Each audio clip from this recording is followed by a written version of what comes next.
Welcome back to comfy sleeping. Get comfortable now. Let your body sink into the bed. Let your eyes close, even if you keep listening for a while yet. Tonight we're going to drift back to a single hill beside a river in central Italy and follow it forward slowly across more than 1,000 years.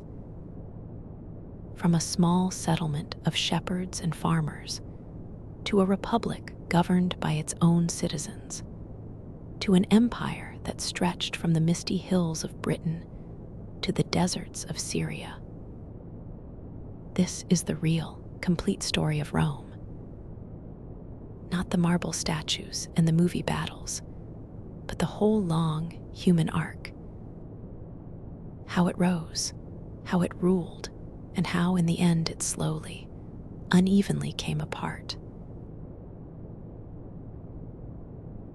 We'll move through it the way the centuries themselves moved. Unhurried. One king, one general, one emperor at a time. There's no need to remember any of it. Just let it drift past you, soft and slow. Picture for a moment the Tiber River at dawn, mist still lying low over the water. Reed banks, a scatter of round huts on a hill above the floodplain, smoke rising from cooking fires, cattle lowing somewhere out of sight. Nothing yet to suggest that this quiet river settlement would ever be remembered at all, let alone remembered for 2,000 years. That's where Rome begins tonight. Small, unremarkable, and entirely unaware of what it would become.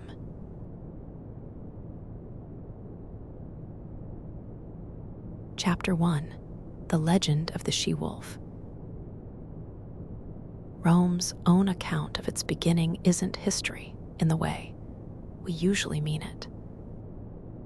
It's legend, told and retold for centuries before anyone wrote it down. And it's worth hearing exactly as the Romans told it, with that understood clearly from the start. According to the legend, twin brothers named Romulus and Remus were the sons of a princess, and the story claims the god Mars himself. Left to die on the orders of a usurping great uncle, the infants were said to have been discovered along the banks of the Tiber by a she-wolf, who nursed them until a shepherd found and raised them as his own. Grown to manhood, the twins supposedly decided to found a city of their own near the spot where they'd been saved. But the legend says they quarreled over exactly where, and over who would rule it. And in the most famous version of the story, Romulus killed his brother Remus and founded the city alone, naming it after himself, in the year later Romans calculated as 753 BCE. Modern historians treat almost every detail of this story as legend rather than fact. There's no reliable evidence for the twins, the wolf, or the exact founding date. But the legend mattered enormously to the Romans themselves, who saw in it a story about their own character. Founded in violence and ambition, yes, but also in resilience, in the will to survive against the odds, nursed, in a sense, by wildness itself. The story carried real political weight for centuries after it was first told. Emperors and generals invoked Romulus as a symbol of destined greatness, the she-wolf became one of Rome's most enduring visual emblems, cast in bronze and displayed publicly for the whole city to see. And the supposed date of the founding, 753 BCE, became the anchor point for the Romans' own way of counting years, ab urb condita, from the founding of the city. Even the location mattered. The Palatine Hill, where tradition placed Romulus's original settlement, remained one of Rome's most prestigious addresses for the entirety of its history. Eventually crowded with the palaces of emperors, its name surviving today directly in the English word palace itself. The real archaeological story is quieter. Small settlements did exist on Rome's hills by the 8th century BCE, gradually growing and merging in the ordinary, undramatic way most ancient cities actually formed.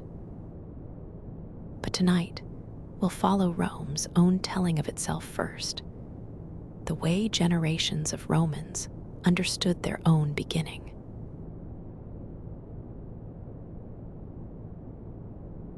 Chapter 2. From Kings to a Republic. For its first roughly 2.5 centuries, Rome was ruled by kings, 7 of them, according to Roman tradition, some clearly legendary, others likely closer to real historical figures as the record moves into its later kings. The kings expanded the settlement, built its first defensive walls, and established many religious and civic institutions the Romans would keep for centuries.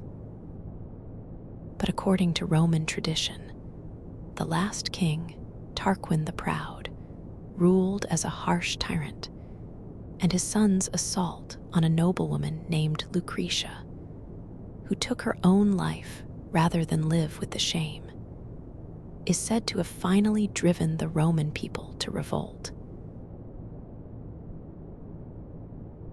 In 509 BCE, according to this tradition, the monarchy was overthrown, and Rome swore never again to be ruled by a king. In its place, the Romans built something new for their time: a republic governed not by one man's word, but by elected officials, a senate of elders, and a complex system deliberately designed to prevent any single person from holding unchecked power for long.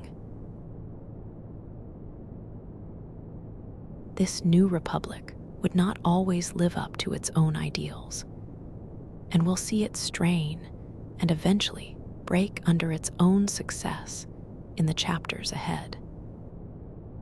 But for centuries, it gave Rome something rare in the ancient world: a genuine, if limited, system of shared civic power, one that later republics, including the one that would eventually govern the United States, would look back to directly for inspiration.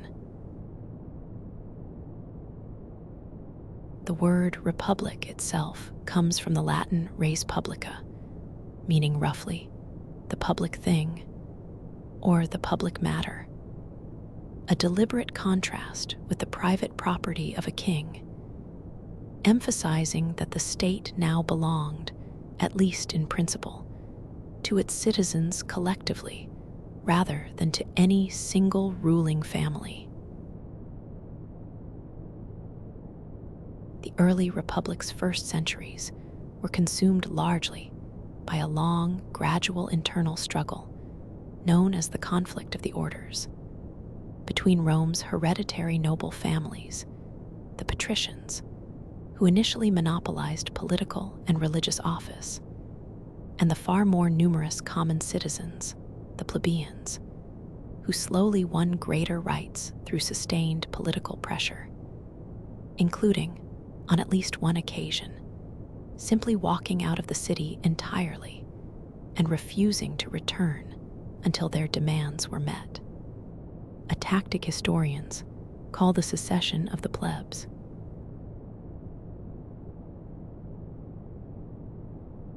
Chapter 3: The 12 Tables and Roman Law. One of the early republic's most lasting achievements had nothing to do with war or conquest at all.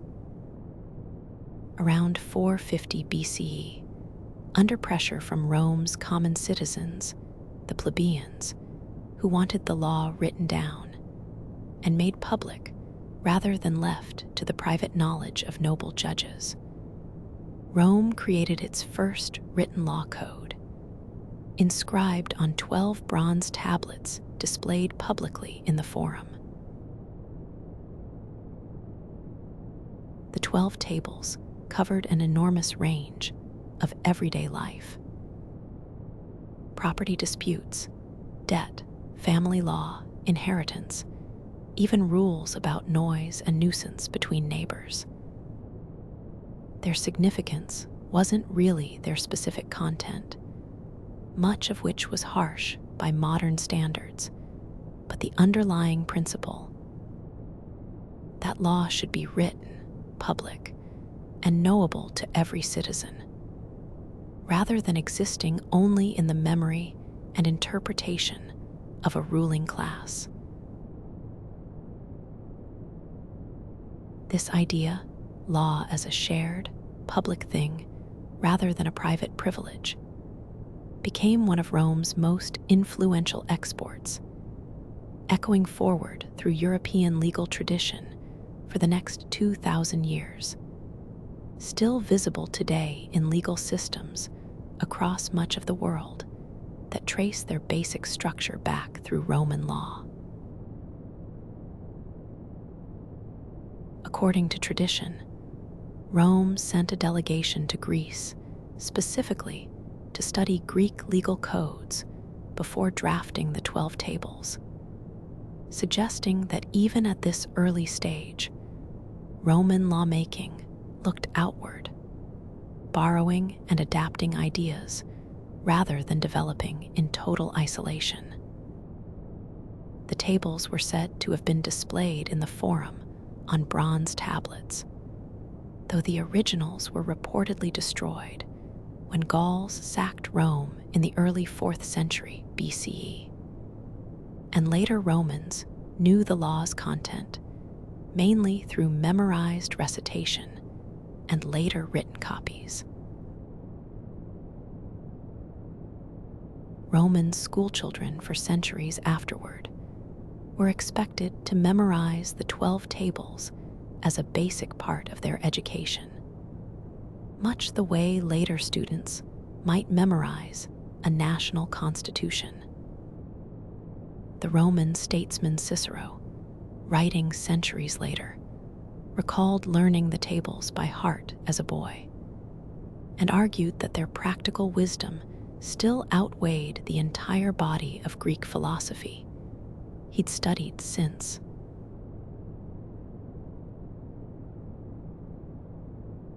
Chapter 4: How the Republic actually worked. The Roman Republic's government was a careful, deliberately complicated balance of competing powers, built specifically to prevent the return of anything resembling a king.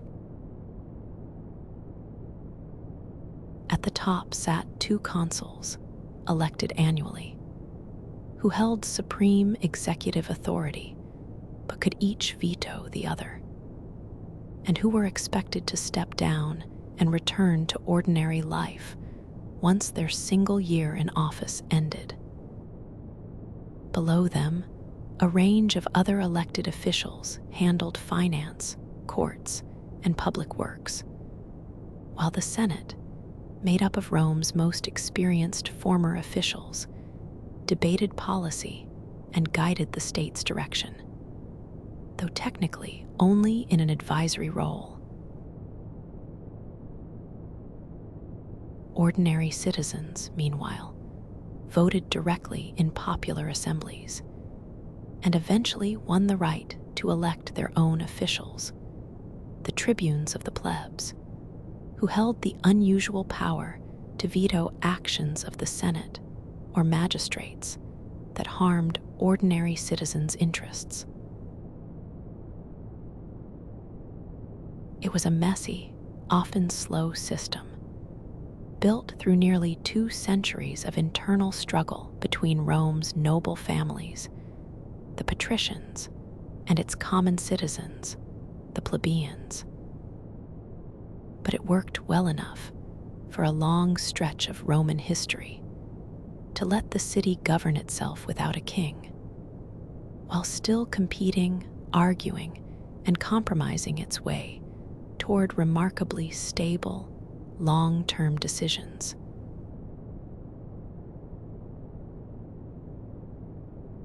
Chapter 5: Rome against Carthage. By the 3rd century BCE, Rome had grown from a single city into the dominant power across the Italian peninsula. And across the Mediterranean Sea, another great power was watching this growth with concern. Carthage, a wealthy trading city on the coast of North Africa, in what is now Tunisia. The rivalry between Rome and Carthage erupted into what history calls the Punic Wars, 3 brutal conflicts stretching across more than a century, fought over trade routes, territory, and, increasingly, the 2 powers' basic ability to coexist in the same sea at all. The second of these wars produced one of history's most famous military campaigns. The Carthaginian general Hannibal, seeking to strike at Rome itself rather than defend Carthage's own territory, marched an army, famously including a number of war elephants, across the Alps into Italy, a route so difficult that ancient writers themselves seemed astonished it succeeded at all. Hannibal inflicted a string of devastating defeats on Roman armies, most catastrophically at the Battle of Cannae in 216 BCE, where Rome lost tens of thousands of soldiers in a single day, among the worst single-day military losses in the ancient world. And yet Rome, remarkably, refused to sue for peace, rebuilding army after army until the tide of the long war finally turned.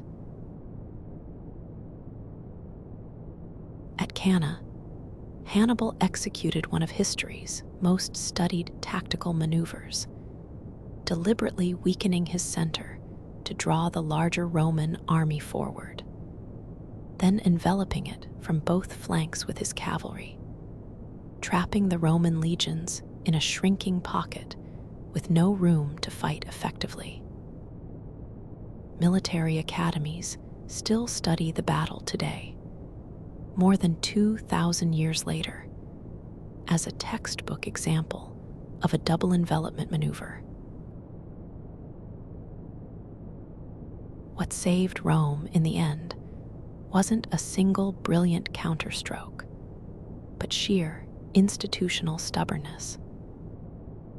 Rather than negotiating, the Senate reportedly thanked the surviving commander for not despairing of the Republic, raised fresh legions from citizens previously considered too young or too old for service, and refused Hannibal's every overture for peace, betting correctly that Rome's deeper reserves of manpower and Italian alliances would eventually outlast Hannibal's ability to replace his own losses far from home.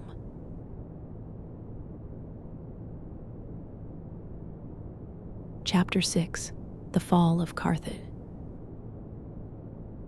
Rome's endurance, rather than any single battlefield genius, ultimately won the Second Punic War.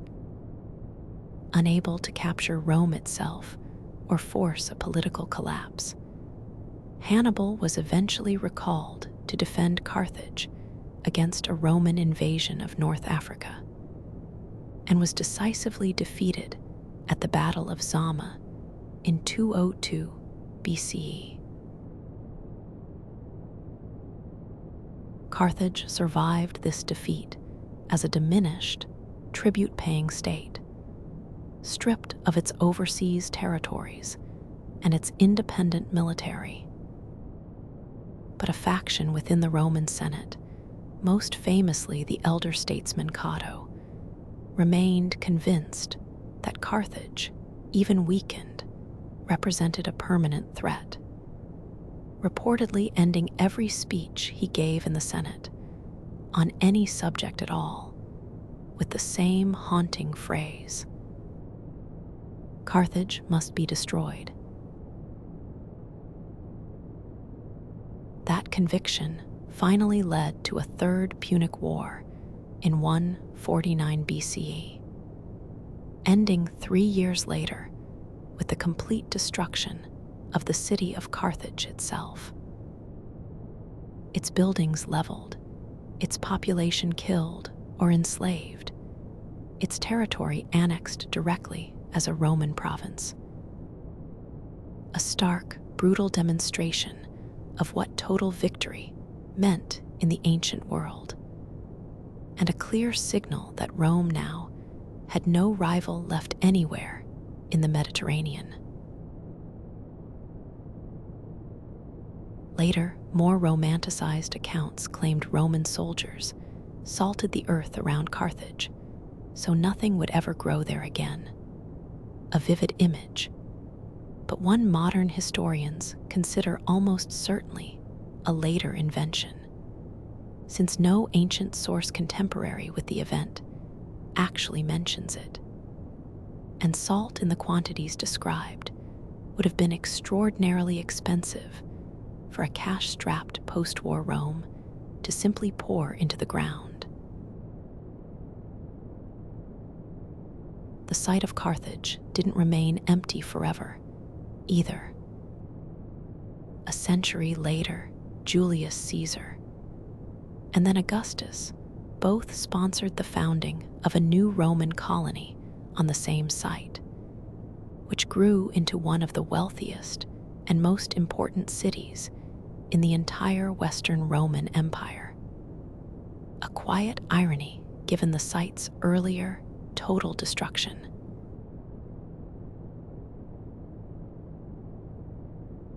Chapter 7: The Legions and Roman Expansion. With Carthage gone, Rome's expansion accelerated rapidly across the wider Mediterranean world. Greek kingdoms in the east, Gaul in the west, and Spain all fell over the following century and a half, under direct Roman control or influence.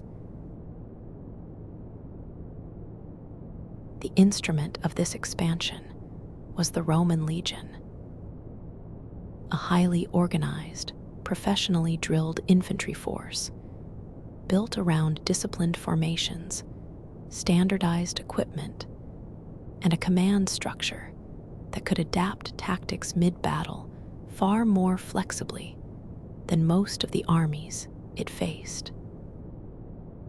Legionaries trained constantly, built fortified camps every single night on campaign, no matter how exhausted, and followed an engineering and logistics tradition that let Roman armies operate reliably at distances most ancient militaries couldn't sustain.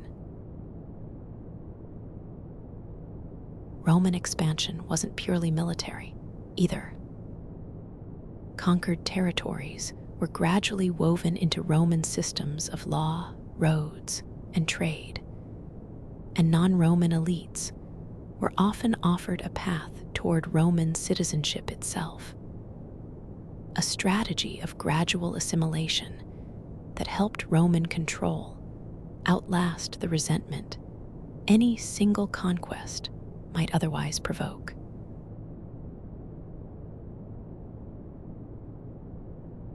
Chapter 8: Daily Life in Republican Rome.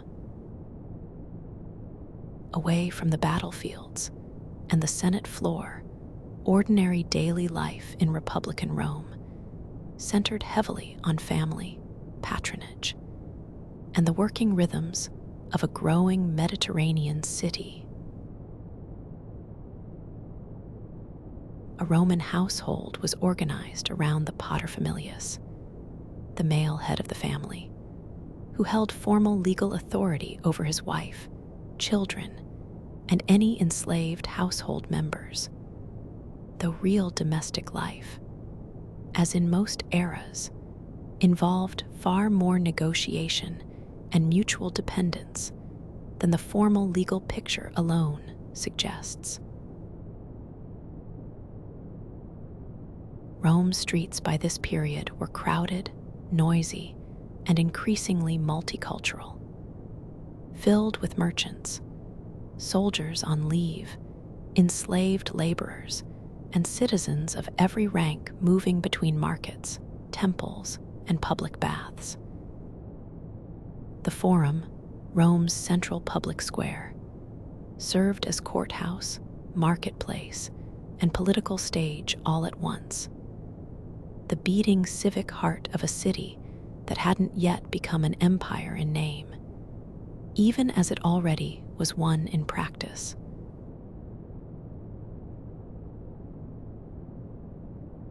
Chapter 9: Greece Conquered, Greece Absorbed. As Rome's armies moved east through the 2nd century BCE, defeating the Hellenistic kingdoms that had emerged from Alexander the Great's fractured empire centuries earlier, something unusual happened alongside the military conquest itself. Rome, in a real sense, ended up conquered right back, culturally, by the very Greek world it had just defeated militarily. The Roman poet Horace captured this dynamic in a single famous line, writing that captured Greece took its fierce conqueror captive and brought the arts into rustic Latium, acknowledging openly that Roman literature, philosophy, art, and education were built substantially on Greek foundations, adapted and Latinized rather than invented from nothing. Wealthy Roman families increasingly hired Greek tutors, often themselves enslaved or freed captives from the very wars that had brought Greek territory under Roman control, to educate their children in Greek language, philosophy, and rhetoric, alongside traditional Roman subjects. Roman temples, sculpture, and architecture drew heavily on Greek models, and often directly on Greek craftsmen, and educated Romans were expected to be genuinely bilingual, fluent in both Latin and Greek. This absorption wasn't purely one-directional admiration, either.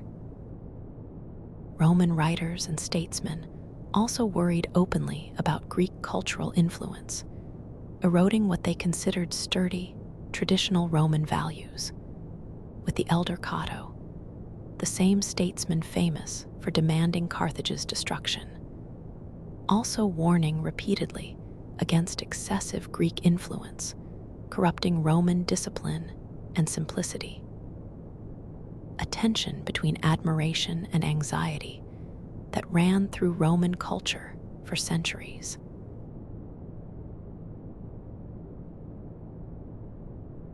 Chapter 10: The Gracchi Brothers and the First Cracks. By the late 2nd century BCE, Rome's remarkable success was quietly straining the republic that had produced it. vast new territories had made a small number of Roman families extraordinarily wealthy, often through huge, slave-worked estates, while many small farmers, whose military service had helped win those very territories, returned from long campaigns to find their own land lost or unworkable. Two brothers, Tiberius and Gaius Gracchus, serving as tribunes of the plebs a decade apart, attempted to address this growing inequality directly, proposing land reforms to redistribute public land to poorer citizens. Their proposals provoked ferocious resistance from the Senate's wealthier factions, and both brothers, in turn, were killed in political violence. An unprecedented and deeply shocking escalation in a republic that had, until then, mostly settled its disputes through debate and law rather than bloodshed. Historians often point to the deaths of the Gracchi as the moment Roman politics first crossed a line it would struggle to walk back from. The precedent that political rivals could simply be killed rather than out-argued or outvoted would return again and again in the century that followed, with steadily worsening consequences.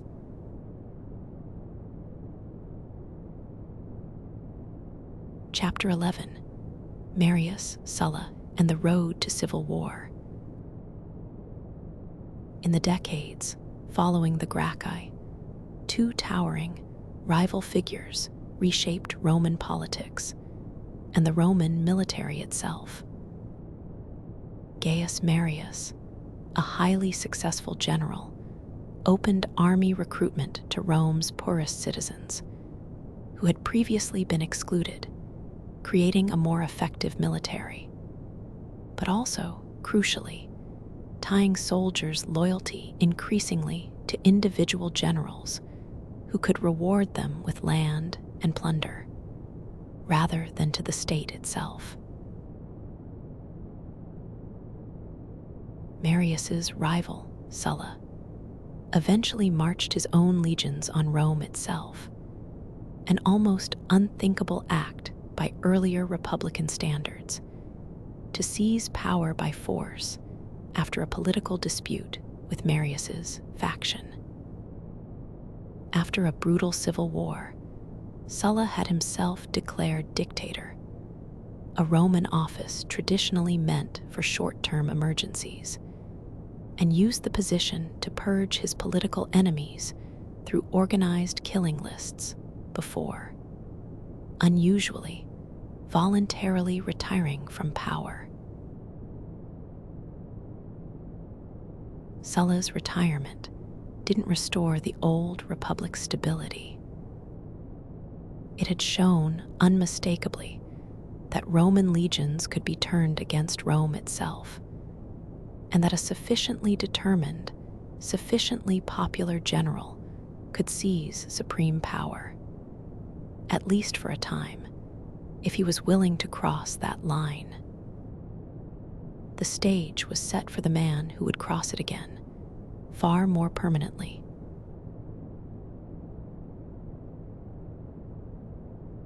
Chapter 12: The Rise of Julius Caesar. Gaius Julius Caesar, born into a noble but not especially powerful family, rose through Roman politics via a combination of enormous personal debt, calculated alliances, and eventually a spectacular military career. Caesar's conquest of Gaul, modern-day France and surrounding regions across the 50s BCE, made him extraordinarily wealthy, gave him a fiercely loyal, battle-hardened army, and made him one of the most celebrated and most politically dangerous men in Rome. his own written account of the campaign. Commentaries on the Gallic War doubled as effective political propaganda, keeping his name and achievements constantly before the Roman public back home. Caesar's growing power alarmed much of the Senate, including former allies, who increasingly feared he intended to overturn the Republic itself and rule as a king in all but name. A fear that, as we'll see, was not entirely unfounded, even if the exact form his ambitions took surprised almost everyone.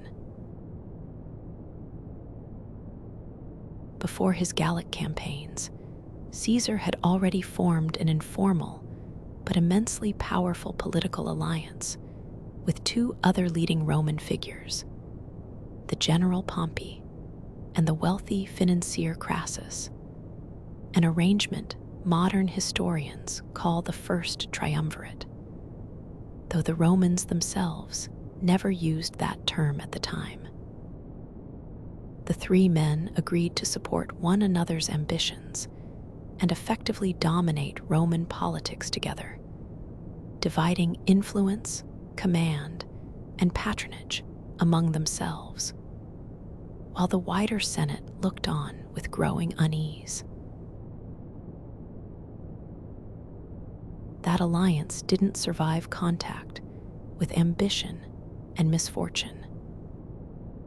Crassus was killed in a disastrous military campaign against the Parthian Empire in 53 BCE.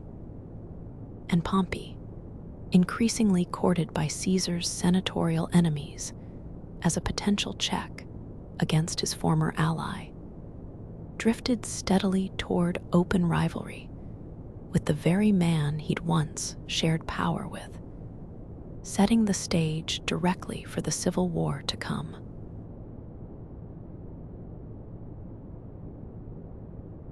Chapter 13, Crossing the Rubicon. In 49 BCE, the Senate, pressured by Caesar's rivals, ordered him to disband his army and return to Rome as a private citizen, stripped of his command. Caesar faced an impossible choice: comply and risk prosecution and ruin at his enemies' hands, or refuse and openly defy the Roman state. He chose defiance, leading a single legion across the Rubicon River, the small stream marking the legal boundary beyond which no general was permitted to bring an army into Italy itself. Caesar reportedly declared, in words later immortalized by historians, that the die was now cast.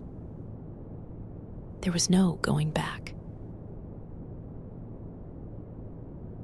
The phrase "crossing the Rubicon" has survived in English and many other languages as a lasting expression for passing an irreversible point of no return. In Caesar's case, it meant civil war, a conflict that would end after several years of fighting across the Mediterranean world, with Caesar's total victory over his rivals and his position as unrivaled master of Rome.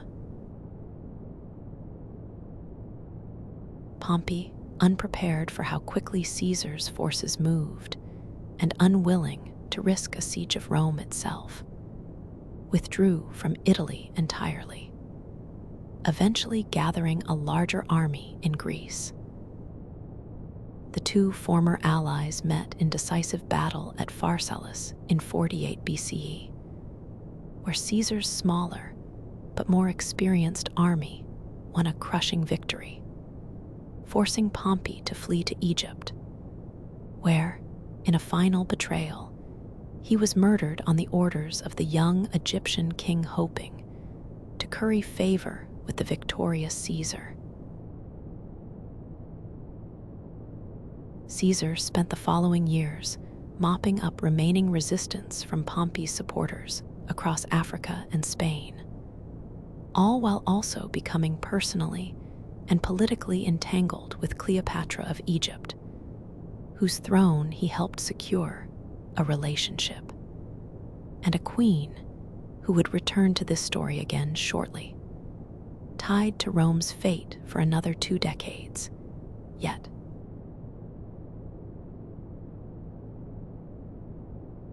Chapter 14. The Assassination of Caesar. Caesar's victory left him effectively in sole control of the Roman state. He was made dictator for life in 44 BCE, filled the Senate with his own loyalists, and initiated a wide range of reforms, from debt relief to a full overhaul of the calendar, whose basic structure, refined slightly since, still underlies the calendar most of the world uses today. But to a significant faction within the Senate, Caesar's accumulation of permanent, unchecked personal power looked exactly like the return of monarchy. The Republic had been founded 5 centuries earlier to prevent. A conspiracy of senators, including men Caesar had personally pardoned and promoted, resolved to stop him the only way they believed still possible. On the Ides of March, the 15th of March, 44 BCE, a group of senators surrounded Caesar in the Senate chamber and stabbed him to death, reportedly delivering some 23 wounds. The conspirators believed they were restoring the Republic and saving Roman liberty. Instead, Caesar's death triggered over a decade of further civil war, and ultimately, the exact outcome the conspirators had killed to prevent. Caesar's assassins, led by Brutus and Cassius, had planned meticulously for the killing itself, but remarkably little for what should happen afterward. They had apparently assumed the Senate and Roman people would simply welcome the Republic's restoration once the supposed tyrant was gone. Instead, Caesar's public funeral and Mark Antony's famous funeral oration, reworking Caesar's own will to remind the crowd of his generosity toward ordinary Romans, turned public opinion sharply against the conspirators, forcing most of them to flee Rome within days. Caesar's will held one final surprise that would shape the next chapter of Roman history directly. He had formally adopted his great-nephew, an 18-year-old named Octavian, as his son and principal heir, a young man few of Caesar's rivals took seriously at first, but who would prove, over the following years, to be a far more patient and calculating political operator than almost anyone expected.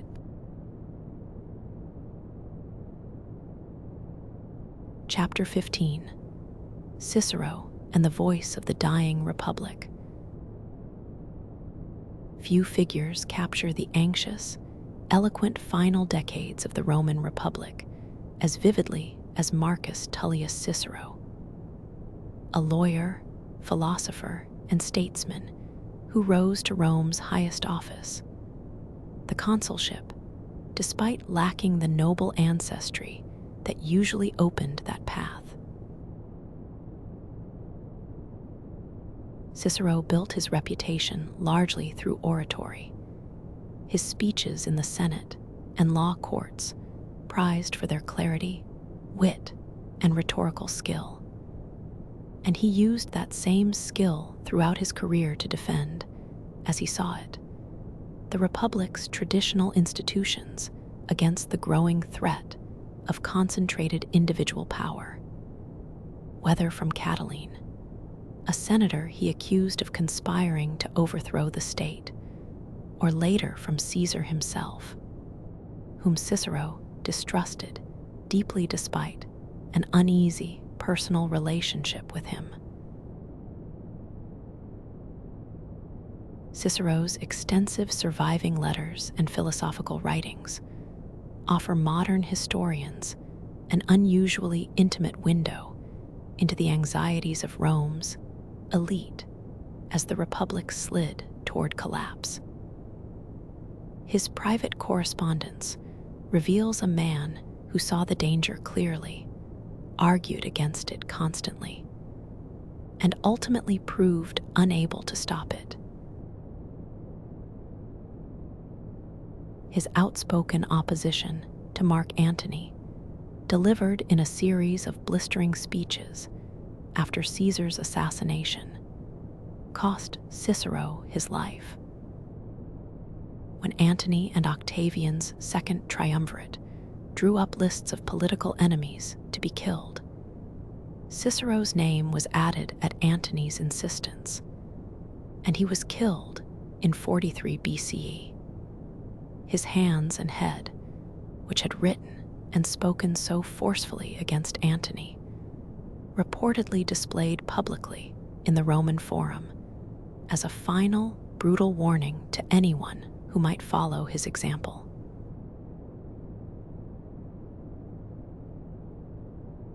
Chapter 16: Antony, Cleopatra, and the Second Triumvirate. In the chaos following Caesar's assassination, 3 men briefly united to hunt down Caesar's killers and divide control of Roman territory among themselves. Mark Antony, Caesar's loyal lieutenant, Lepidus, a lesser figure who was gradually sidelined, and Octavian, Caesar's own great-nephew and adopted heir, only 18 years old at the time of Caesar's death, but already a formidable political operator. This alliance, known as the Second Triumvirate, defeated Caesar's assassins in battle, but soon fractured over the 2 remaining strong men's rival ambitions. Antony allied himself, both politically and personally, with Cleopatra, the last Ptolemaic queen of Egypt, whose kingdom's wealth offered enormous resources for whichever Roman leader could secure it. The rivalry between Antony and Octavian ended at the naval battle of Actium in 31 BCE, where Octavian's forces decisively defeated Antony and Cleopatra's combined fleet.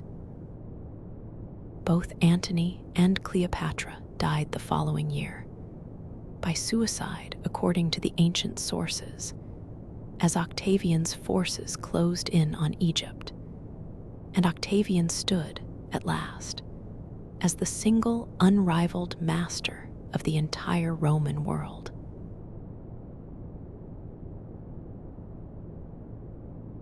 Chapter 17: Augustus and the Birth of the Empire. Octavian was far too shrewd a politician to repeat his adoptive great uncle's fatal mistake of appearing to seize monarchy openly. Instead, in 27 BCE, he carefully returned formal power to the Senate and Roman people, while quietly retaining, through a series of specially granted powers and titles, complete practical control over the army, the provinces, and the state itself. The Senate granted him the name Augustus, meaning roughly the revered one. And while Rome would continue, on paper, to call itself a republic for centuries more, most historians mark this moment as the true beginning of the Roman Empire in practice, with Augustus as its first emperor in substance, whatever careful title he chose to use instead. Augustus's genius lay precisely in this appearance of restraint. By preserving the outward forms and language of the old republic, while concentrating real power firmly in his own hands, he achieved what Caesar's more open ambition had cost him his life for attempting, and set the template nearly every Roman emperor after him would follow. Augustus reportedly boasted, near the end of his life, that he had found Rome a city of brick and left it a city of marble. And the claim was more than idle vanity. His reign funded an enormous building program across the capital, including a new forum, temples, theaters, and public monuments, transforming the city's appearance to match its new status as capital of a genuine empire. He also reorganized the empire's finances, established a standing professional army loyal directly to the emperor rather than to individual rival generals, created a permanent fire brigade and police force for the city of Rome, and set up an official imperial postal system for carrying government messages across the provinces at speed. Quiet administrative reforms, far less dramatic than his political maneuvering, but arguably just as important to the stability his reign is remembered for.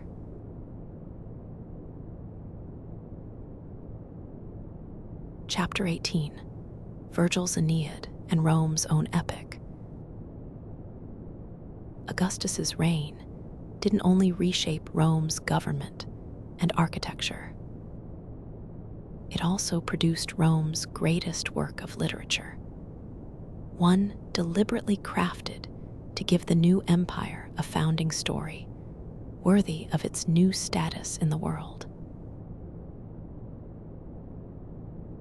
The poet Virgil, working with Augustus's encouragement and patronage, spent roughly a decade composing the Aeneid, an epic poem following the legendary Trojan hero Aeneas as he fled the fall of Troy and eventually reached Italy, where his descendants, generations later, would found Rome itself, cleverly linking Rome's origin story directly to the older, more prestigious world of Greek epic and the Trojan War. The poem served Augustus's political purposes with remarkable subtlety, casting Aeneas's long, difficult journey and his ultimate duty to found a new homeland as a mirror for Rome's own difficult journey through civil war toward the stability Augustus now claimed to offer. Virgil died before fully completing the poem to his own satisfaction, reportedly asking on his deathbed that the unfinished manuscript be burned, a request Augustus himself personally overruled. The Aeneid went on to become the central text of Latin education for the rest of Roman history and long afterward, memorized by schoolchildren much as the 12 tables once were. Its opening line, "I sing of arms and the man," echoing down through European literature for the next 2,000 years, still read, translated, and studied today in classrooms around the world.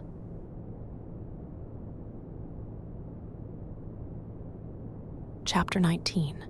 The Roman Navy and the Sea. Rome's rise is usually told through its legions marching across land, but the empire's control of the Mediterranean Sea itself, which the Romans came to call, with characteristic confidence, Mare Nostrum, meaning our sea depended just as heavily on naval power, even though Rome had started as a land power with little seafaring tradition at all. During the First Punic War against Carthage, a dominant naval power, Rome reportedly built its first serious war fleet from scratch in a remarkably short time, partly by reverse engineering a captured Carthaginian warship, and equipped its ships with a clever boarding device called the corvus, a hinged boarding bridge with a spike that let Roman soldiers turn naval battles into something closer to the land combat they already excelled at. Once Mediterranean dominance was secured, the Roman Navy's later role shifted mostly toward protecting trade routes and suppressing piracy, most famously under Pompey, who conducted a sweeping campaign against Mediterranean pirates in the 60s BCE, clearing sea lanes that had grown so dangerous they were disrupting Rome's own grain supply from Egypt and North Africa. Grain, in fact, was arguably the single most important cargo the Roman Navy and merchant fleets protected. The city of Rome itself depended on a constant, reliable flow of grain shipments from Egypt and North Africa to feed its enormous population, meaning secure sea lanes weren't a luxury for the empire, but a basic condition for the capital's survival, year after year.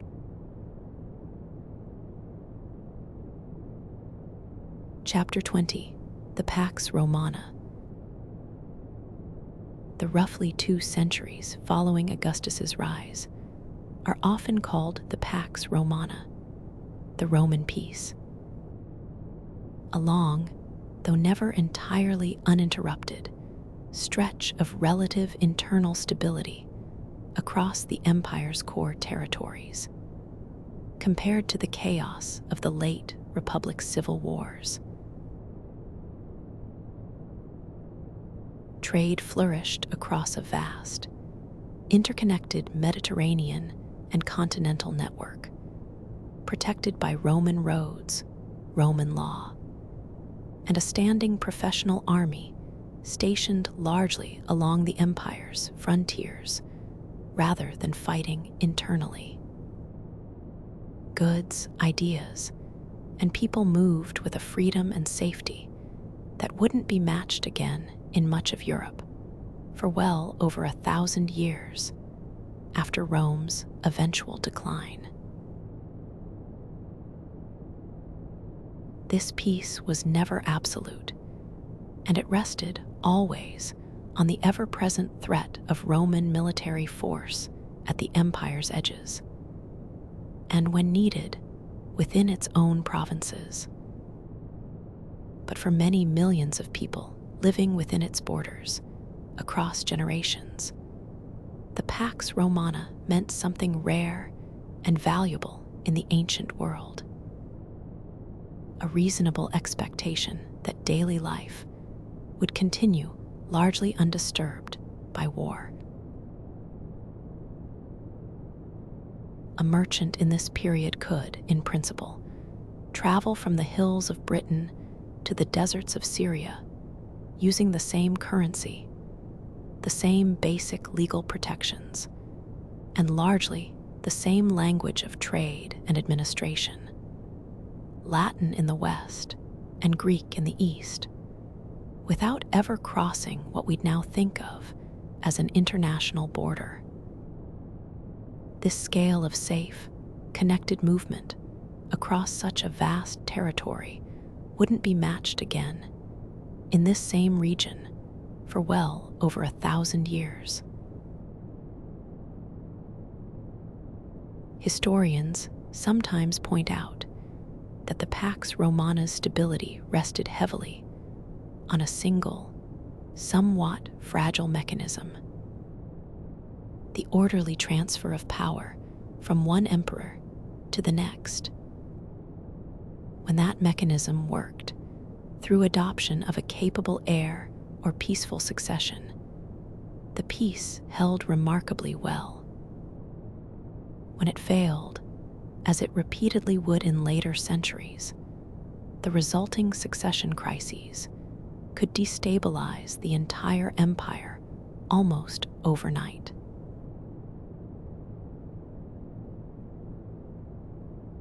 Chapter 21: Roads, Aqueducts, and Roman Concrete. Much of what allowed the Roman Empire to actually function across such enormous distances was not military force alone, but extraordinary engineering. Roman roads, built with layered foundations designed to last centuries, eventually stretched across some 50,000 miles, allowing armies, officials, and merchants to move with a speed and reliability unmatched until the modern era. Roman aqueducts, meanwhile, carried fresh water across valleys and along carefully calculated gentle gradients into cities and towns throughout the empire, some stretching well over 50 miles from source to city, using gravity alone. The city of Rome itself, at its height, received a volume of fresh water per person that some later European cities wouldn't match again until the 19th century. Underlying much of this construction was a Roman invention, whose exact formula was largely lost after the empire's fall and only fully reconstructed by modern chemists. Roman concrete, made using volcanic ash, has proven so durable that structures like the Dome of the Pantheon in Rome, poured nearly 2,000 years ago, still stand today, in some ways outlasting many far more recently built concrete structures. Modern research has revealed one particular reason for Roman concrete's remarkable longevity, especially in structures exposed to seawater. Small white mineral deposits within the concrete, long dismissed by earlier researchers as manufacturing flaws, turn out to actually be a self-healing mechanism, reacting with water seeping into small cracks over time to essentially repair the concrete from within. A property modern engineers are now studying closely for their own construction materials. The Pantheon's dome remains, even now, the largest unreinforced concrete dome in the world. Its very top left deliberately open in a circular opening called the oculus, letting a single, slowly moving column of sunlight sweep across the interior throughout the day, and rain fall directly onto the marble floor below through a barely noticeable, carefully engineered drainage system.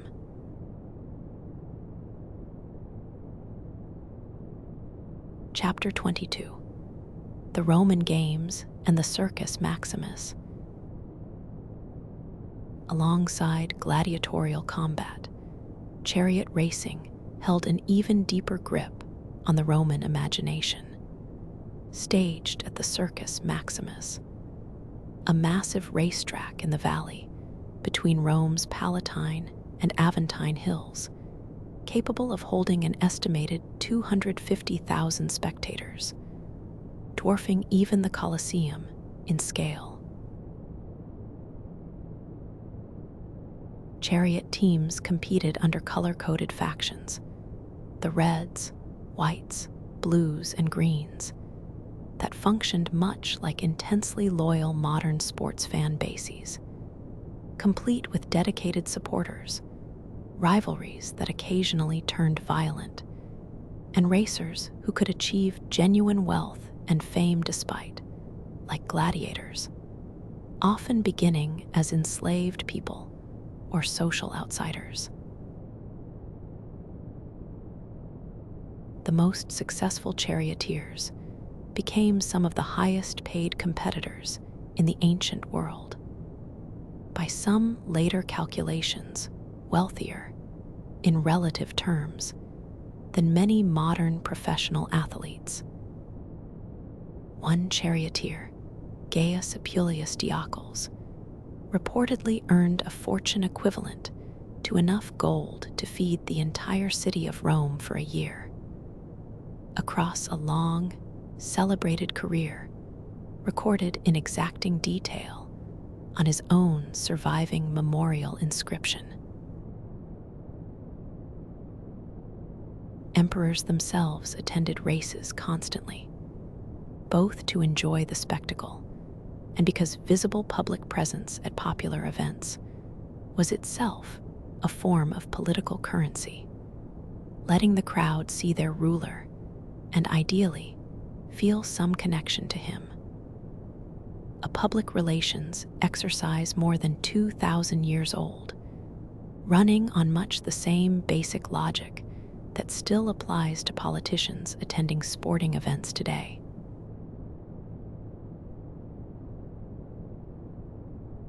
Chapter 23: Daily Life in Imperial Rome.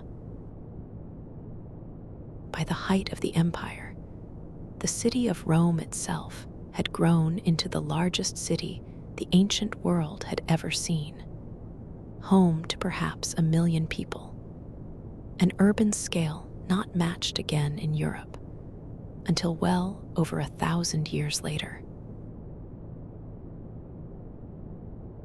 Most ordinary Romans lived in insulae, multi-story apartment buildings, often cramped, poorly built, and at serious risk of fire or collapse, quite unlike the grand marble villas of the wealthy elite. Public entertainment, including gladiatorial games, chariot races at the Circus Maximus, and free grain distributions, known collectively as bread and circuses, served both genuine civic tradition and, more cynically, a deliberate strategy by emperors to keep the enormous, often restless urban population fed and distracted. Public bathhouses, meanwhile, functioned as something between modern gyms, spas, and social clubs, open to citizens across a wide range of social classes, offering hot and cold pools, exercise areas, and simply a place to socialize, gossip, and conduct informal business. A genuinely democratic institution in an otherwise sharply hierarchical society. Roman religion during this period was polytheistic and remarkably accommodating, absorbing gods and religious practices from across the empires. Many conquered peoples, rather than insisting on exclusive worship of Roman deities alone. Household worship centered on the Lares and Penates, protective household spirits, with small shrines in most homes, while grand public temples honored the major gods, Jupiter, Juno, Mars, and many others, whose favor was thought essential to the state's continued success. Women in Roman society held a complex, often contradictory position. Legally subordinate to fathers or husbands for most of their lives, unable to vote or hold public office. Yet Roman women, particularly those from wealthy families, could and did own property, run businesses, influence politics behind the scenes, and, in a number of well-documented cases, wield real informal power over husbands, sons, and the wider political currents of their day.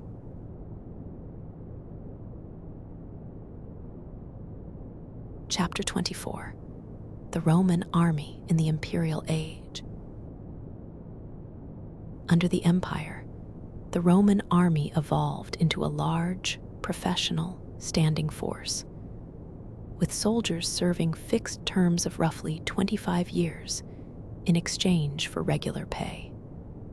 And on retirement, a grant of land or a substantial cash payment. Legionary life was demanding and highly regimented. Constant drilling, road building, and engineering projects filled the long stretches between actual campaigns, and a legion on the march remained capable of constructing a fully fortified camp, complete with ditch and palisade, in a matter of hours, every single night, regardless of exhaustion. This professional army was Rome's great strength for centuries, but it carried a persistent, underlying danger, one that would return again and again in the empire's later history. Soldiers' loyalty increasingly attached to individual generals and emperors who could reward them directly, rather than to the abstract institution of the state itself. A fault line running all the way back to Marius's reforms centuries earlier.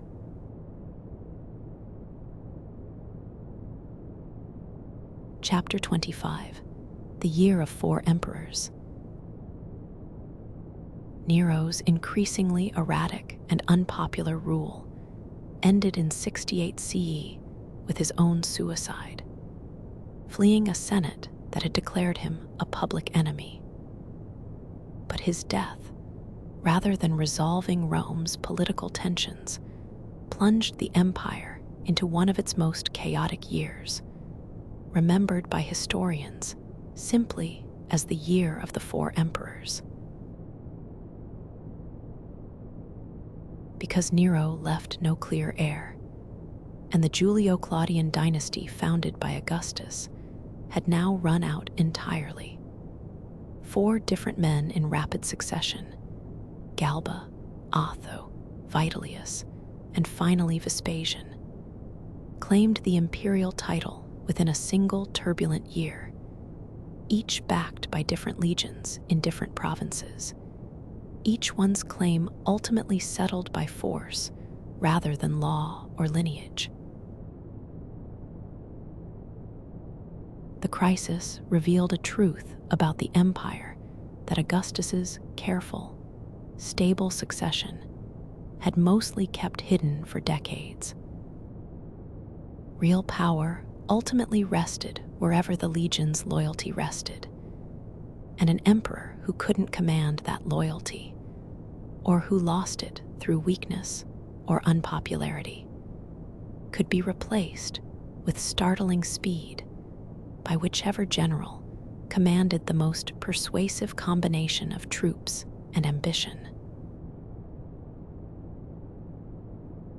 Vespasian, the eventual victor, proved a notably practical, down-to-earth ruler by imperial standards, reportedly maintaining a dry sense of humor even on his own deathbed, joking that he felt himself becoming a god, a sly reference to the Roman custom of formally deifying deceased emperors. His reign began the Flavian dynasty, and it was his son, Titus, who would later complete the Colosseum his father had begun.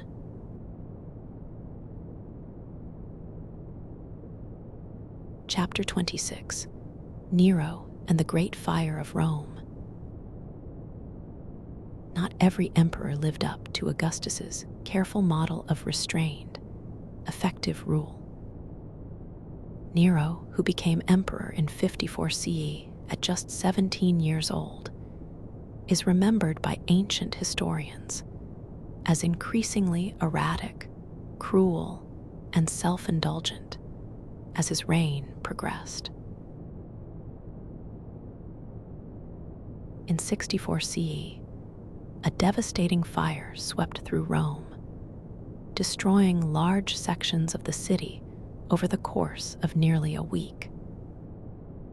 Ancient historians report that rumors quickly spread blaming Nero himself, and that the emperor, in turn, blamed Rome's small Christian community, subjecting them to brutal, public persecution to deflect suspicion away from himself. The popular legend that Nero fiddled while Rome burned is almost certainly false in its literal details. The violin didn't exist yet, and some ancient sources actually describe Nero organizing relief efforts. But the story survived because it captured something many Romans already believed about him. An emperor more concerned with his own image and comfort than with the genuine welfare of the people he ruled.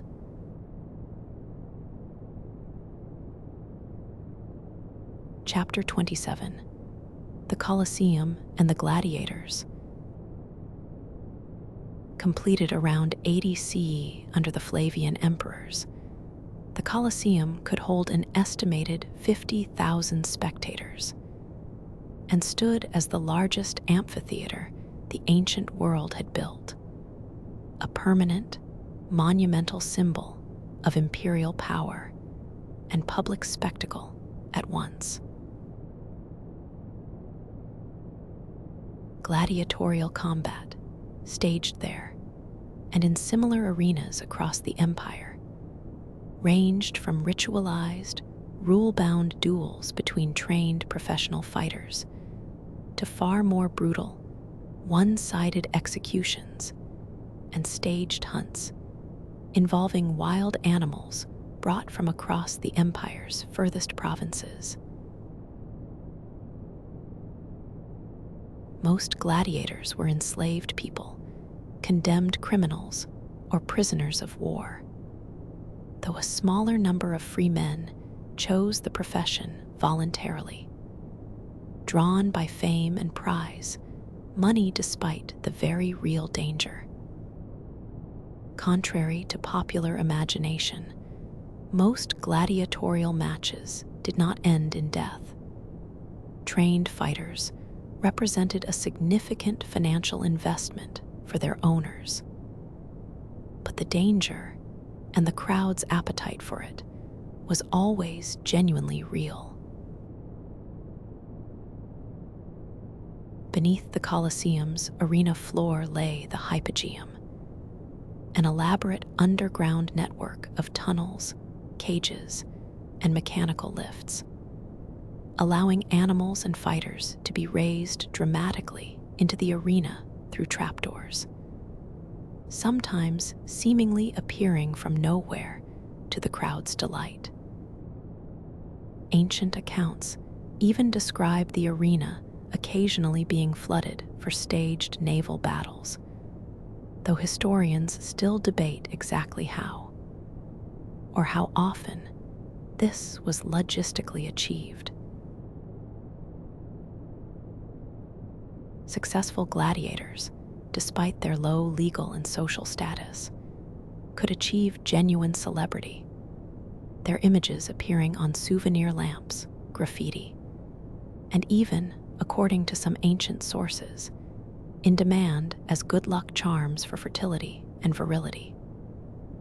A strange, uncomfortable coexistence of extreme social contempt and enthusiastic public fascination that ancient writers themselves sometimes remarked on with visible unease.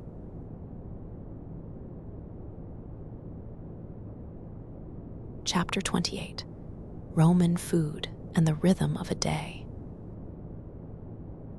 Away from politics and conquest, an ordinary day in Rome followed rhythms shaped as much by the sun and the stomach as by any grand historical forces. Most Romans rose at dawn, since artificial lighting was expensive and inefficient, and the working day was often effectively over by early afternoon, leaving the hotter hours for rest, socializing, and, for those who could afford it, a visit to the public baths. Breakfast was typically light, often just bread, perhaps with cheese or olives, eaten quickly and without much ceremony. The main meal of the day, cena, was traditionally eaten in the evening and could range enormously depending on wealth, from simple bread, porridge, and vegetables for the poor, to the famously elaborate, multi-course banquets of the wealthy, featuring dishes like stuffed dormice, exotic imported spices, and a fermented fish sauce called garum, used almost the way modern cooking uses salt, adding a savory depth to an enormous range of Roman dishes. Wine, heavily diluted with water, was the ordinary daily drink across nearly every level of Roman society. Considered a basic staple rather than a luxury, drinking wine undiluted was, in fact, generally viewed by Romans as something only barbarians or the reckless did. Bread itself came in many grades, with the finest white bread reserved for the wealthy, and coarser, darker bread making up the bulk of what ordinary citizens and the free grain distributions actually provided.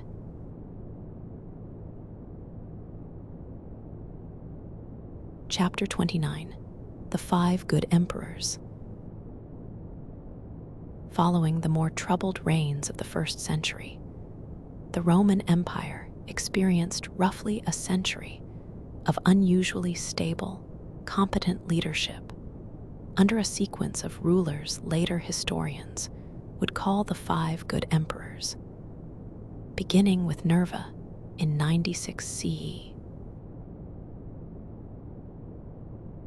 Crucially, each of these emperors, rather than relying purely on hereditary succession, formally adopted a chosen, capable successor, a practice that, for a time, helped ensure Rome was ruled by men selected substantially for their competence rather than birth alone. Under Trajan, the empire reached its greatest territorial extent, stretching from Britain to Mesopotamia. The last of the five, Marcus Aurelius, was also a philosopher whose personal reflections, written largely during military campaigns and later collected as meditations, remain widely read even today, nearly 2,000 years later, as a rare, intimate window into the private mind of a Roman emperor grappling with duty, mortality, and the weight of absolute power. Trajan, whose reign brought the empire to its widest territorial extent, was remembered so favorably by later generations that for centuries afterward, the Roman Senate would greet each new emperor with the wish that he be luckier than Augustus and better than Trajan. His successor Hadrian, by contrast, focused less on further conquest and more on consolidating and defending existing borders, most famously ordering the construction of Hadrian's Wall across northern Britain, a fortified line stretching coast to coast marking the empire's northernmost frontier in that province. This same period, though remembered as a golden age, was not without serious hardship. A devastating pandemic, likely smallpox or measles, swept through the empire under Marcus Aurelius's reign, brought back by soldiers returning from campaigns in the east, killing a significant portion of the population and straining the empire's administration and army alike. A sobering reminder that even Rome's most celebrated era of good government was never entirely free of crisis.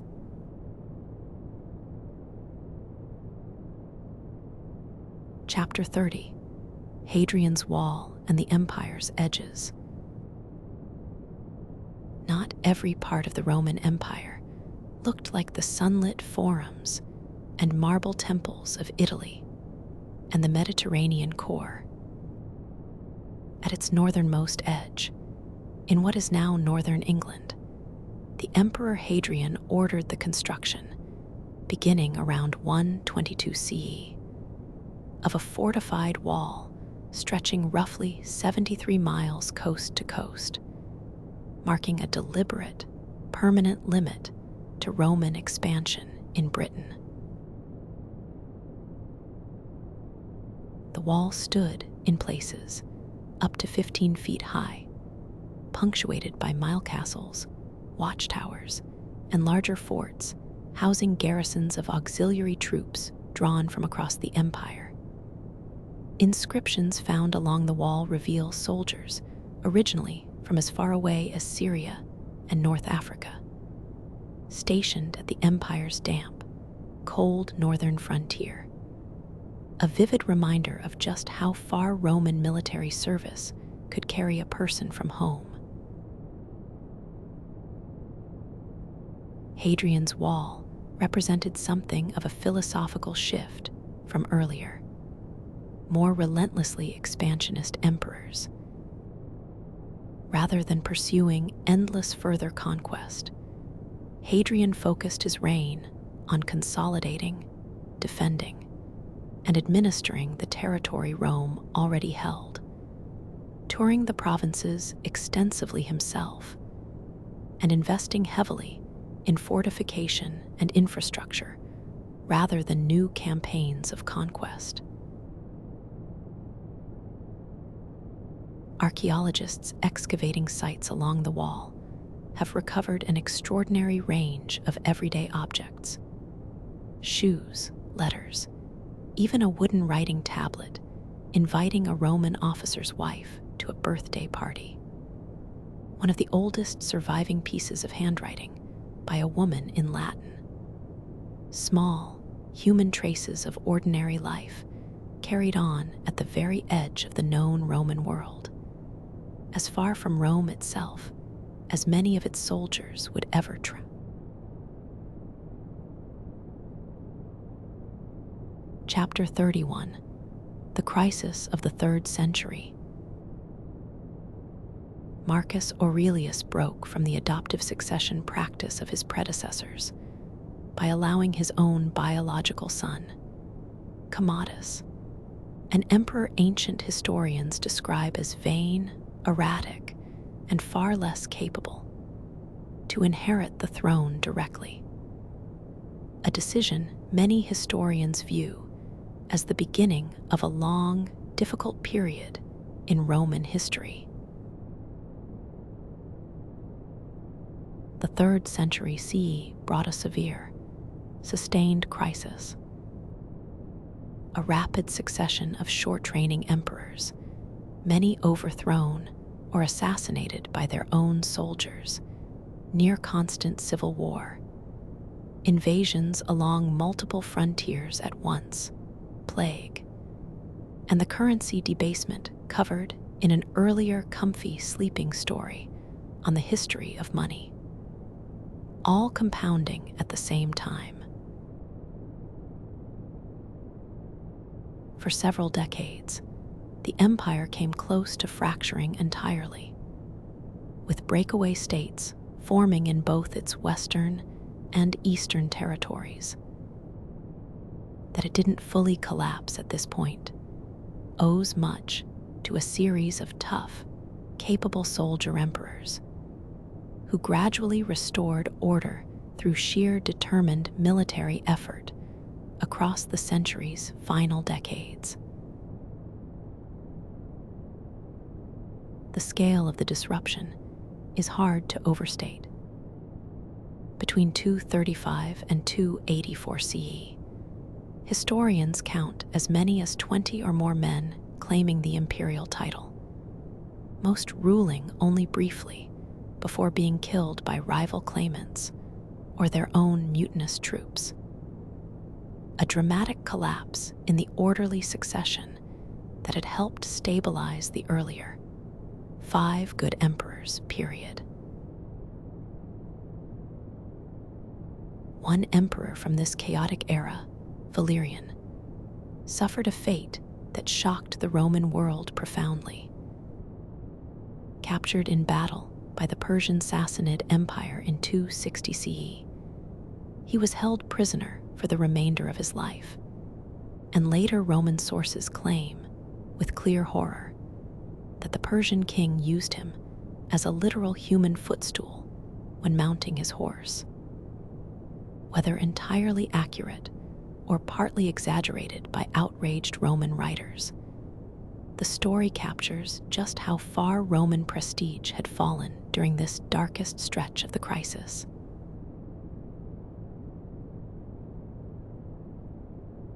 Chapter 32: Diocletian's Reforms. The Emperor Diocletian, who came to power in 284 CE, responded to the crisis with the most sweeping restructuring of Roman government since Augustus himself. Recognizing that a single emperor could no longer effectively defend or administer such a vast territory alone, he divided supreme authority among 4 co-rulers, a system called the Tetrarchy, with 2 senior emperors and 2 designated junior successors. Diocletian also reorganized the empire's provinces, reformed its tax system, and attempted, largely unsuccessfully, to control runaway inflation through his famous edict on maximum prices, fixing legal ceilings on the cost of goods and services across the empire. His reforms bought Rome genuine additional time and stability, but the Tetrarchy's careful power-sharing arrangement didn't survive Diocletian's own eventual retirement, a rare choice for a Roman emperor, as rival claimants soon began fighting for sole control once again. Diocletian also oversaw the last, and one of the most severe empire-wide persecutions of Christians, beginning in 303 CE, ordering the destruction of churches and scriptures, and the arrest of clergy who refused to make sacrifices to the traditional Roman gods. The persecution proved to be one of history's clearer examples of a policy backfiring badly.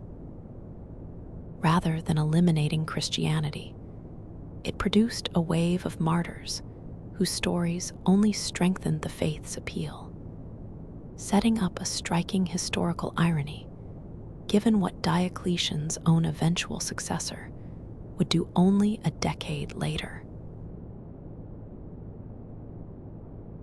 After ruling for 2 decades, Diocletian did something almost no Roman emperor before him had done voluntarily.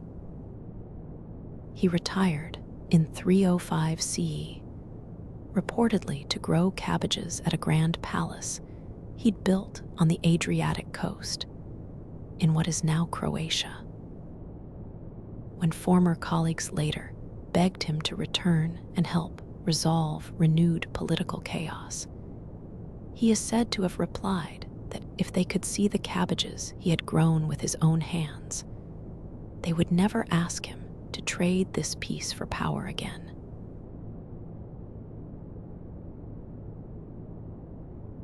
Chapter 33. Constantine and the Rise of Christianity.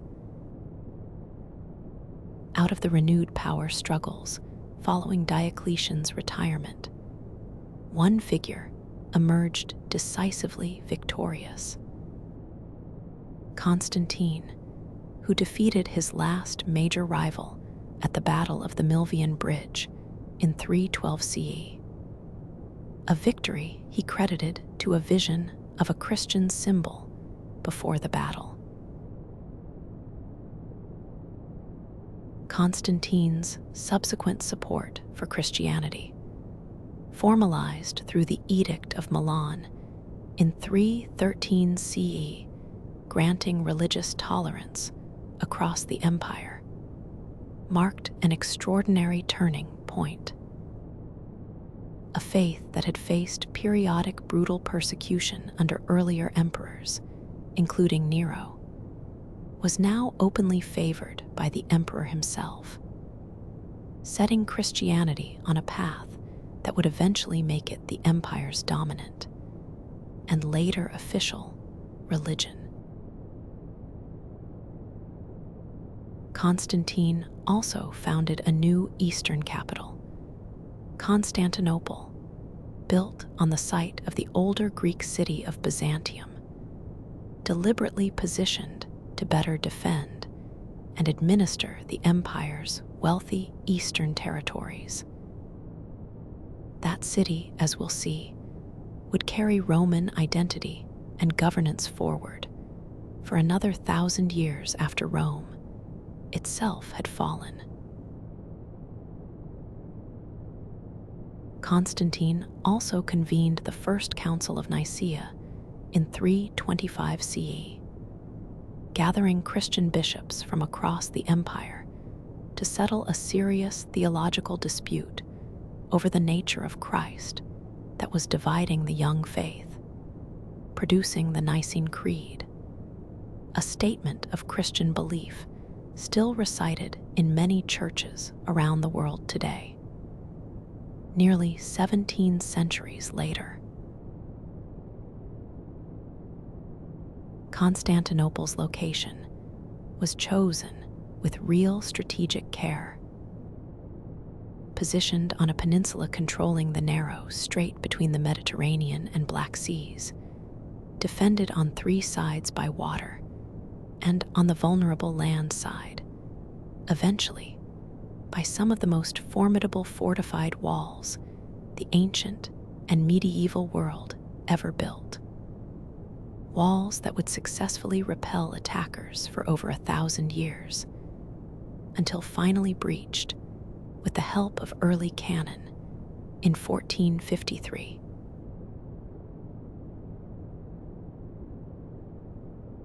Chapter 34. Slavery in the Roman World. No honest account of Roman life can pass over one of its most uncomfortable, fundamental realities.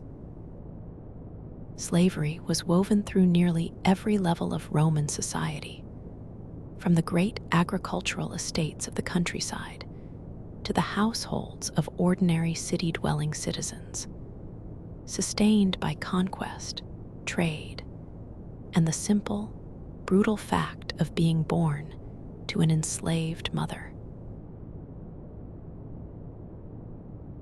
Estimates suggest enslaved people may have made up somewhere between 1/5 and 1/3 of the population across the Italian peninsula at the empire's height, an extraordinarily high proportion by the standards of most other historical societies. Their labor ran the mines, worked the fields on large estates, staffed households, and for a smaller number with education or particular skills, sometimes held positions of real responsibility as tutors, secretaries, or estate managers. Roman law did allow for manumission, the formal freeing of an enslaved person, and freed slaves, called freedmen, could become Roman citizens, sometimes achieving real wealth and even limited political influence for their descendants. Though the social stigma of a servile background rarely faded within a single generation, this possibility of eventual freedom, however limited and unevenly available in practice, marked one genuine difference between Roman slavery and some other historical slave systems, without in any way softening the brutality of the institution itself for those living inside it. Enslaved people's own voices survive only rarely in the historical record, filtered almost entirely through the writings of the free, educated elite who owned them. The most significant exception is the Great Slave Revolt led by Spartacus, a former gladiator, beginning in 73 BCE, which grew into an army of tens of thousands of escaped enslaved people and defeated several Roman armies before finally being crushed. A rare, vivid glimpse of the human cost beneath Rome's prosperity, and a reminder of how many people its success was quietly built upon.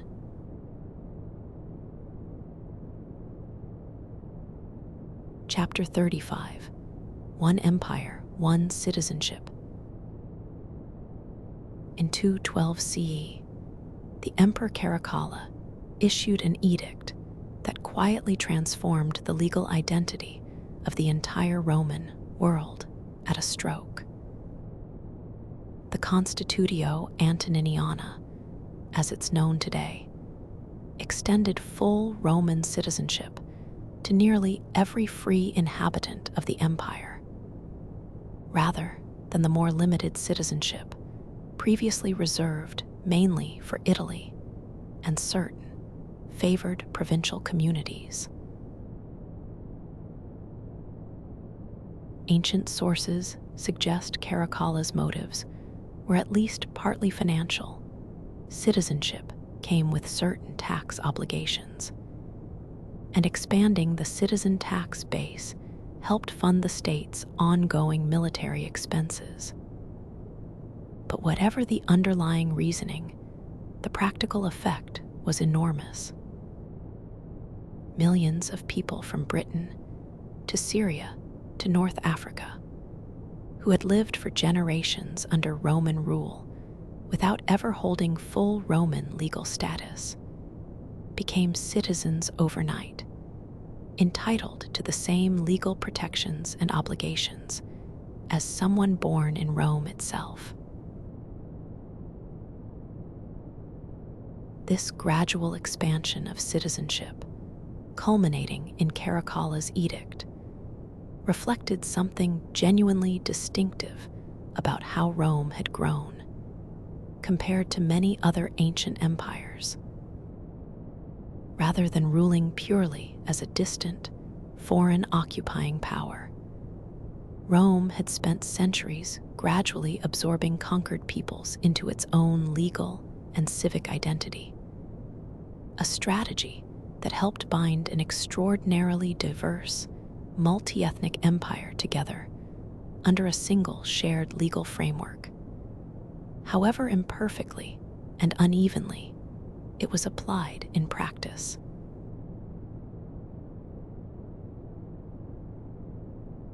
Chapter 36: The Empire Splits in Two. By the late 4th century, the sheer scale of governing the Roman Empire had led to an increasingly formal division between its western and eastern halves, each eventually ruled by its own emperor, though officially still considered, for a time, a single unified empire. the western half, governed from Italy and, increasingly, from the more defensible northern city of Ravenna, faced mounting pressure along the Rhine and Danube frontiers from various Germanic peoples, some fleeing the westward expansion of the Huns under Attila, seeking refuge and land within Roman territory, sometimes as invited settlers, sometimes as invaders.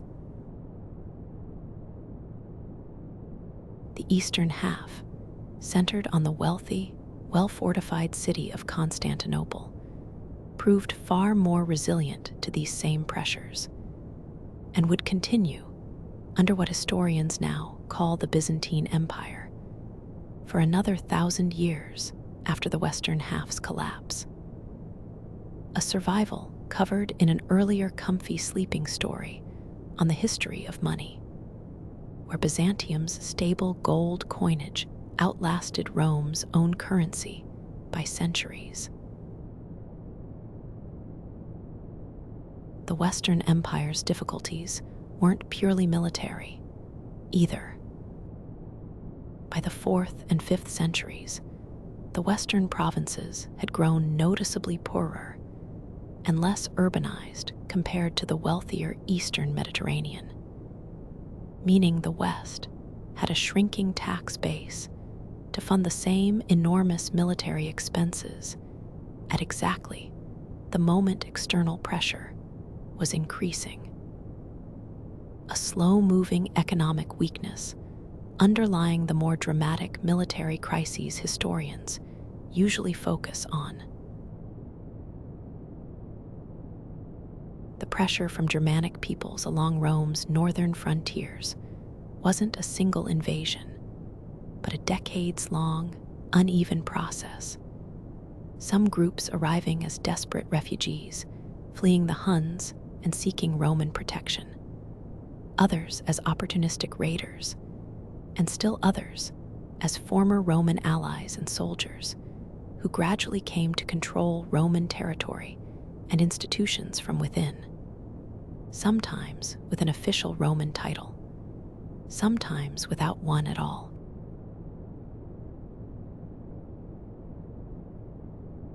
Chapter 37, The Sack of Rome. In 410 CE, an event once considered almost unthinkable finally happened. The Visigothic King Alaric led his forces into the city of Rome itself and sacked it. The first time in nearly 800 years that Rome had fallen to a foreign army. The sack was, by the standards of ancient warfare, relatively restrained. Churches were largely spared, and the destruction and killing, while real, was less total than many similar events elsewhere in history.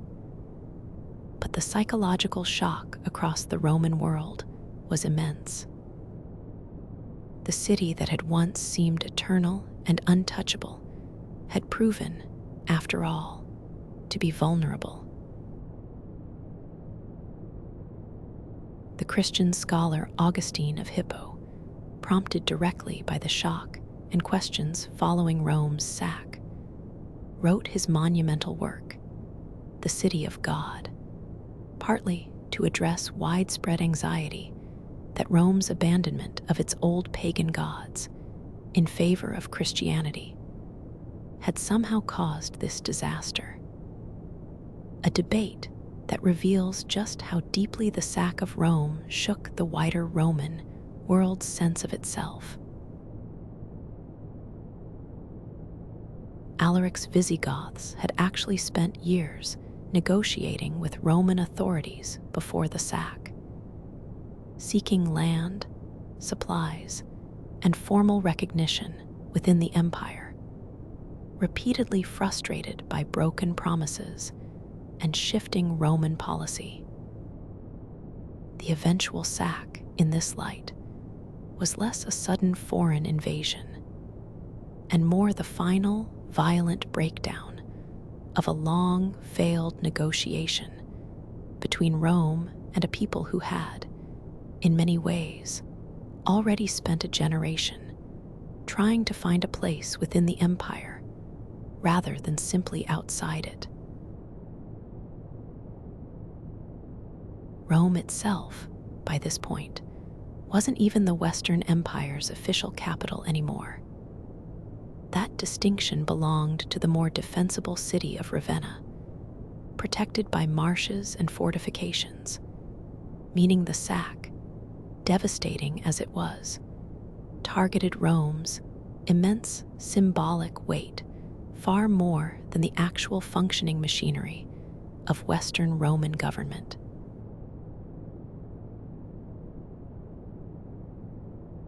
Chapter 38, The Last Roman Emperor. Over the following decades, the Western Roman Empire continued to fragment, as various Germanic kingdoms established increasingly independent control over former Roman territories in Gaul, Spain, and North Africa, while the Western imperial throne itself passed through a rapid series of weak, often short-reigned emperors, controlled largely by powerful military strongmen behind the scenes. In 476 CE, the Germanic general Odoacer deposed the last Western Roman emperor, a young boy with the almost ironically fitting name Romulus Augustulus, echoing both Rome's legendary founder and its first true emperor, Augustus, and, rather than installing another puppet emperor, simply sent the imperial regalia to Constantinople, declaring that the Western Empire no longer needed an emperor of its own at all. Many historians mark 476 CE as the formal end of the Western Roman Empire, though it's worth remembering, as with most historical turning points, that nobody alive at the time experienced it as a single dramatic collapse. Roman institutions, language, and law persisted in fragmented, evolving forms across former Roman territory for generations afterward, fading gradually rather than vanishing overnight. Odoacer himself didn't claim the title of Roman emperor for his own rule over Italy, choosing instead the title king, while formally acknowledging the Eastern emperor in Constantinople as the empire's sole remaining ruler, at least in name. In practice, he governed Italy with considerable continuity, retaining much of the existing Roman administrative and senatorial structure rather than replacing it wholesale. A pattern repeated by several of the Germanic kingdoms that followed him across former Western Roman territory.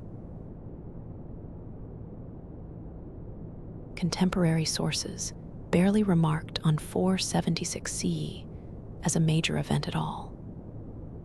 It was a later historian, writing centuries afterward, who first fixed on this specific date as a clean, symbolic marker for the empire's end. A reminder that the neat dates we use to divide up history are very often applied well after the fact, by people looking back and searching for a clear line where the people living through it experienced only a long, uneven fading.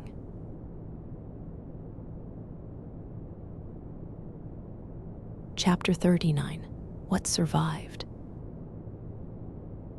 Rome's fall in the West didn't erase Rome from the world. Its law shaped the legal systems of nearly every European nation that followed. Its roads, in places, remained in use for centuries. Its language, Latin, evolved directly into French, Spanish, Italian, Portuguese, and Romanian, and left deep marks on English and countless other languages besides. In the East, the Byzantine Empire carried Roman governance, law, and identity forward for another full millennium. Its people still calling themselves Romans right up, until Constantinople itself finally fell in 1453 CE. The Roman Empire, in a real sense, didn't end in 476 at all. Its eastern half simply continued, under a name historians gave it only centuries later. Even the Catholic Church's own structure, with Rome as its enduring center, and much of Europe's architecture, law, and civic vocabulary, still quietly carries Rome's fingerprints forward into the present day. Nearly 16 centuries after the last Western emperor's crown was sent away to Constantinople. Rome's influence reaches further than architecture and law alone. The very months of our calendar, July and August, are named for Julius Caesar and Augustus directly. And the structure of the calendar itself, with its leap year correction, traces straight back to Caesar's own reform. The word empire itself comes from the Latin imperium, originally simply meaning the legal authority to command, long before it described the vast territory Rome eventually governed under that authority. Later empires and nations, for centuries afterward, would deliberately invoke Rome's memory to lend their own rule an air of legitimacy and grandeur. The Holy Roman Empire in medieval and early modern Europe, the Russian czars, whose very title derives from Caesar, and countless later republics and revolutionaries who looked to Rome's Senate, its architecture, and its language of civic virtue as a model worth reviving, imitating, or reinterpreting for their own very different times.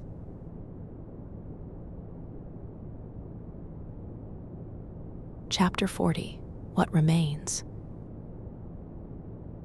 Rome was never one single thing across its whole long story. It was a village, then a republic, then an empire, then two empires, one of which faded slowly while the other endured for another 1,000 years. Every version of Rome eventually gave way to the next, each carrying something forward from the one before it. Perhaps that's the quietest lesson in all of Rome's long history. That nothing, not even the mightiest empire the ancient world ever produced, lasts forever in the same shape. And yet so much of it, in law, language, architecture, and memory, never really disappears either. It simply keeps changing form, carried forward quietly into whatever comes next. Think back for a moment across everything that's passed through this story tonight. Twin brothers and a she-wolf on a quiet riverbank. A republic built specifically to prevent the return of kings. Hannibal's elephants crossing the Alps. A general crossing a small river and changing history forever. An empire's peace resting on roads and aqueducts, still admired today. A fire, a Colosseum, a plague, a slow crisis, and a long, uneven fading that took centuries rather than a single day. All of it, every single piece, part of one continuous, unbroken human story. Rome never really vanished. In the end, it simply stopped being an empire and quietly became something else instead. A memory, a language, a legal tradition. A set of ruins tourists still walk through today. A story still being told, softly, 2,700 years after it began on that quiet hill beside the Tiber. That's where we'll leave it for tonight.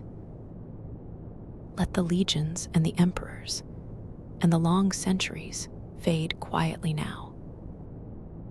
Let your thoughts loosen and drift and settle. If this story helped you rest, a like, a subscribe, or a follow, wherever you're listening, helps it find someone else who needs a little help falling asleep too.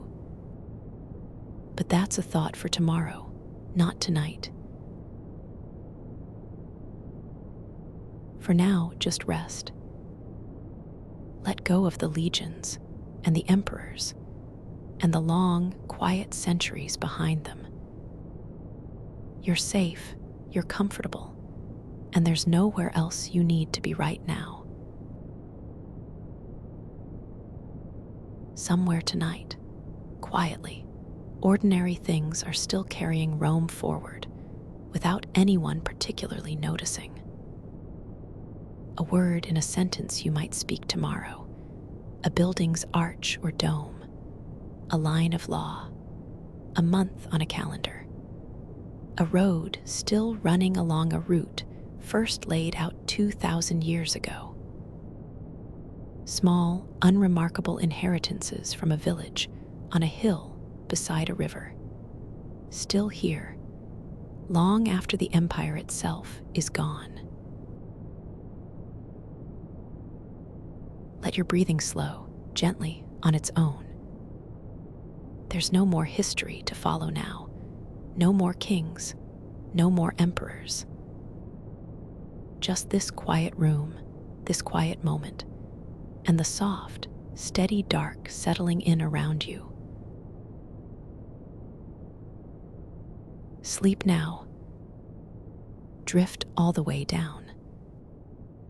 You've earned this rest, and it will still be here, waiting for as long as you need it. Good night, and sleep well.